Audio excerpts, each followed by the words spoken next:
kan iemand prakties begin om hom of haarself te sien, soos God hulle sien?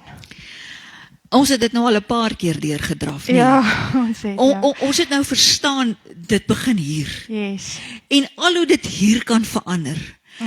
Nou wil ek jou 'n ander ding sê, behalwe dat jy dit in God se woord moet gaan soek en jouself daarmee moet volmaak,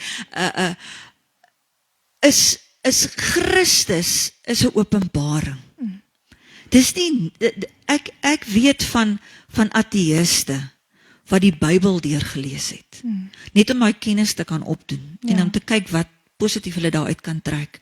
Maar dit het niks verander aan hulle Christenskap. Het nie van hulle kinders van God gemaak nie.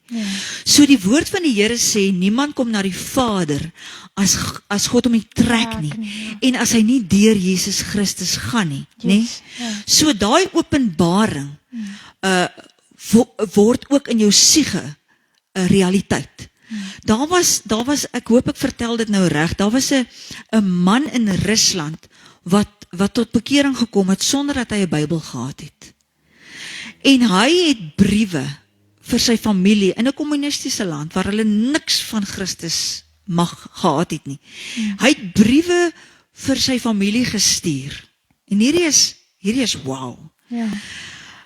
Om hulle kennis van dit wat hy ervaar in Christus uit te brei.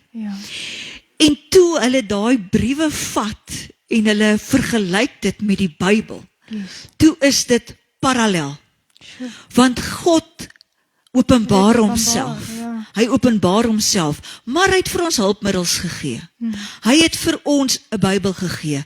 Hy het vir ons die openbaringskennis gegee deur kursusse. Maar daar is ook 'n waarskuwing by dit. Moenie enige ou se kursus doen nie. En daardeur promoveer ek my man absoluut. Maar wees versigtig. Want vandag met die tegnologie tot ons beskikking, is daar so baie dinge beskikbaar. En baie keer dan kom daar 'n verwarring. Maar wanneer jy waarlik sê vir die Heilige Gees, lei my. Wys my in watter rigting kan ek hierdie kursus doen. Baie mense gaan krap baie diep in dinge soos okkulte en in baie donker dinge, omdat hulle sê, ja, maar dis goed, as ek nou die kennis het, kan ek my kinders daarteen waarsku. Ek wil vir jou sê, dat die woord van die Here waarsku ons, hy sê, moenie te diep daarin gaan nie, want daar kom net 'n dag wat jy onbewaak daai ding luister en hy gryp jou en hy vat jou. Maar wanneer jy sê, Here, neem u besit van my gedagtes, lei u my, dan kan jy jou so volmaak van al hierdie dinge en jy gaan begin besef wie jy in Christus is. Jy gaan negatiewe leuns begin verwerp wanneer jy hulle al sien aankom. Wanneer jy nie in Christus is nie en daai leuen kom, vat jy hom vir jou. Dan sê jy, ja, ek kan nogal sien, dis ek daai. Ek het definitief nog laasweek daai fout gemaak, dis ek. En jy sak al hoe laer af. Maar jy gaan daai negatiewe leuns vooruit kan. Jy gaan lewe oor jouself moet praat. Dit is 'n verborgenheid. Paulus sê, ek gee vir julle hierdie verborgenheid van Christus. En wanneer ons daai verborgenheid kan verstaan, dat wanneer jy begin spreek oor jou eie lewe, wanneer jy begin reg praat, dan verander dinge. Dalk nie onmiddellik nie. En dan raak mense moedeloos. Dit is so. Maar wanneer jy dit bly spreek, wanneer jy die volharding in jou hart kan hê, om te sê, I'm gonna do this. Ek sien myself daar. En dis belangrik dat ons as kinders van die Here vir onsself doelwitte moet stel. En dan hy sê dit so mooi nie, doen daai dinkersus, dan sê hulle, dan is daar die ouens wat vir jou sê, nee, ek het dit probeer, maar dit werk nie. Of, nee, daar's te veel van daai, wat al in die lewe is, jy gaan net nog ene wees. As jy daai negatiewe njap hier in jou oor kan toemaak en oor jouself, oor jou omgewing kan begin positief praat, gaan daar 'n verandering kom. Yes. Ek wil vir jou sê, dis iets wat in die geesteswêreld losgemaak word. En dis nie positive thinking, soos wat hulle in die wêreld, in daai boek wat hy laasweek oor gepraat het, The Secret, dis nie dit nie. Dit is 'n waaragtige besef, Ja. dat God is aan my kant.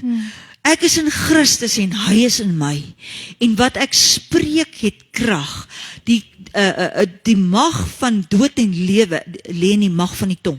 Ja. En hy wat dit gebruik sal daarvan eet. So is ek wie ek dink ek is? Ja. Maar ek sal moet reg dink. Ja. Leef ek wie ek dink ek is? Ek gaan moet reg dink. Ja. En dan, wanneer ons deel doen, dan doen God sy deel. deel. Hy sal jou nooit, maar nooit teleurstel nie. Amen, dit is so waar. So, begin met die kleinste dingetjie. Begin net nie negatief te praat vandag nie. Probeer dit net.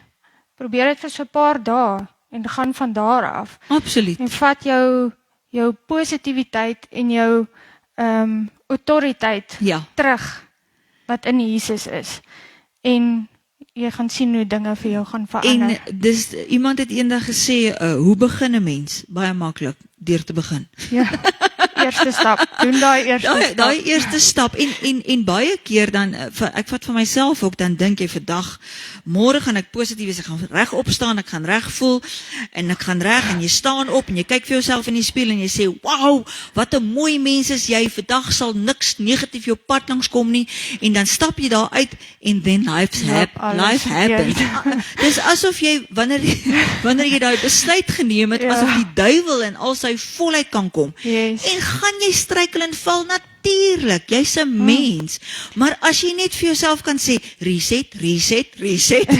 Staan net op. Dis Staan die net weer op. belangrikste. Let's try again. Yes. En dan later word dit 'n lewenswyse, Yes, ja. want jy weet wie jy in Christus is. Absoluut. Dit is so